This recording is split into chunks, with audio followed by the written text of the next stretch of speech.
Perkenalkan, nama saya Indah Agustina Kurnianisi, NPM 194100054.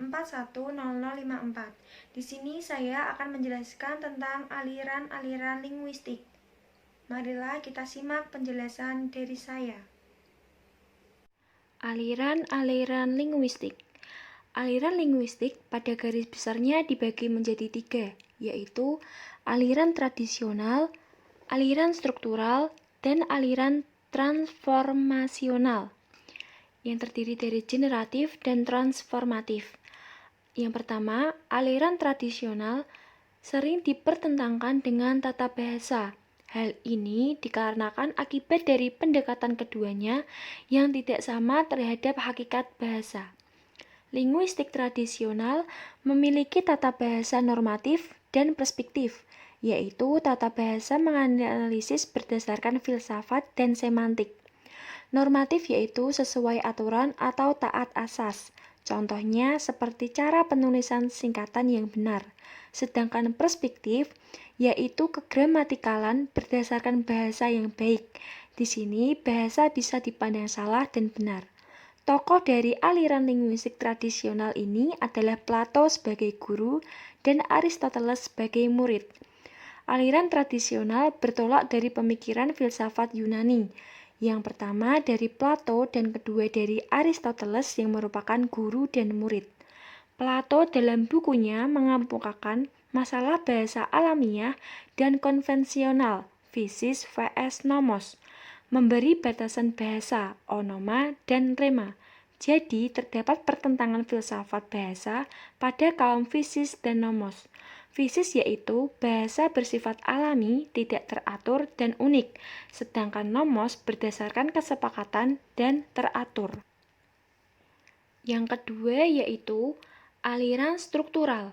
Aliran struktural memiliki tata bahasa yang berbeda dengan aliran tradisional. Di aliran tradisional terdapat tata bahasa normatif dan perspektif, sedangkan di aliran struktural yaitu tata bahasa deskriptif. Tata bahasa deskriptif maksudnya mendeskripsikan suatu fenomena kebahasaan tanpa memberikan penghakiman pada suatu kurun waktu tertentu, atau sikronik, berdasarkan fakta atau kenyataan yang ada. Aliran ini muncul bersamaan dengan diluncurkannya buku yang fenomenal, Cours de Linguistique Générale, karya Ferdinand de Saussure. Dia juga dikenal sebagai bapak linguistik modern. Di sini bahasa ada 2 tingkat, yaitu language dan parole, abstrak dan ujaran nyata. Jika pada linguistik tradisional, kegramatikalan bahasa berdasarkan aturan, aliran struktural kegramatikalan bahasa berdasarkan keumuman, kebiasaan, dan berlandaskan paham behavioristik. Behavioristik maksudnya bahasa adalah suatu proses rangsang tanggap. Manusia berujar merupakan tanggap dari rangsang. Tanggap atau respon dapat berupa ujaran atau gerakan. Yang ketiga, aliran transformasional. Pada aliran ini ada teori generatif transformatif.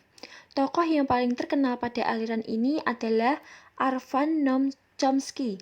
Ciri-ciri dari aliran transformasional yaitu berdasarkan paham mentalik. Bahasa merupakan innate. Bahasa bersifat kreatif dan taat kaidah, bertujuan mencari tata bahasa universal. Kontribusi aliran ini adalah mengemukakan bahwa bahasa memiliki struktur dalam atau batin, deep structure, dan luar atau permukaan, surface structure, mengemukakan bahwa terdiri atas unsur competence dan performance, membedakan kalimat inti dan transformasi, membedakan pemerolehan bahasa dan pembelajaran bahasa. Analisis bertolak dari kalimat dengan menggunakan analisis model pohon terbalik.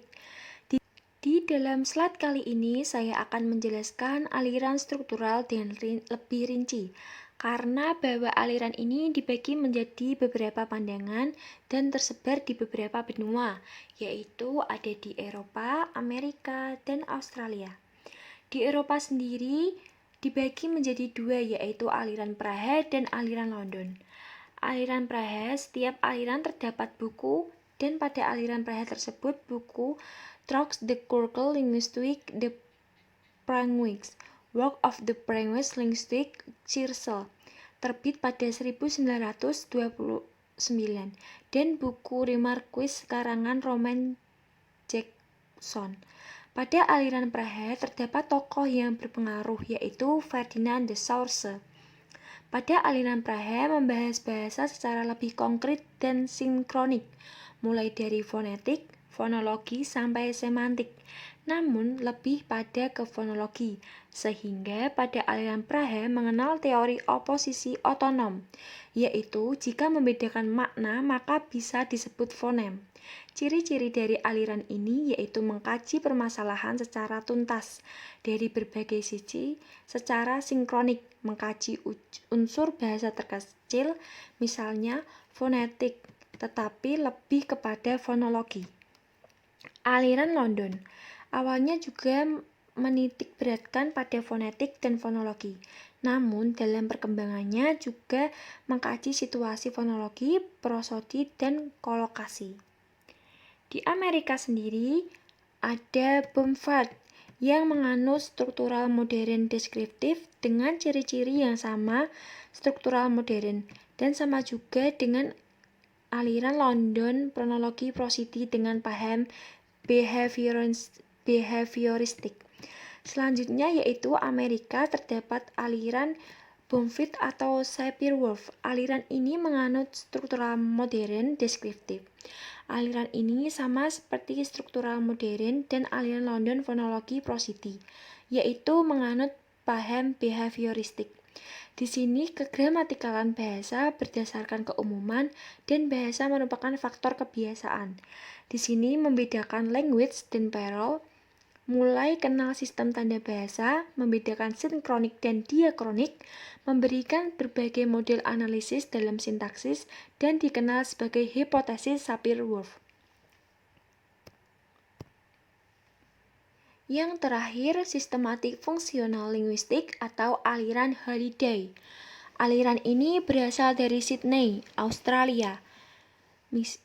Michael Alexander Kirkwood Halliday 1925 sampai 2018 merupakan mahasiswa Ford dan penerus teori Ford.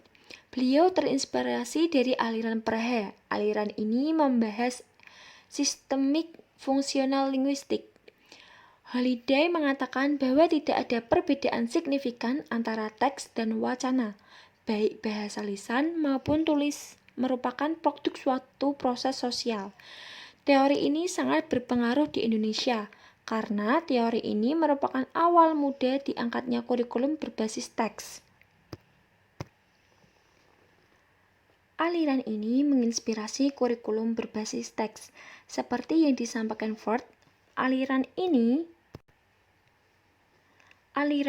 memperhatikan aspek kebahasaan atau bahasa sebagai fenomena sosial, mengakui pentingnya language dan parole. Ciri-ciri dari aliran ini adalah memperhatikan aspek sosial, mengakui pentingnya perbedaan language dan parole. Bahasa adalah fenomena sosial, tidak tertarik kesemestaan bahasa, tetapi pada variasi.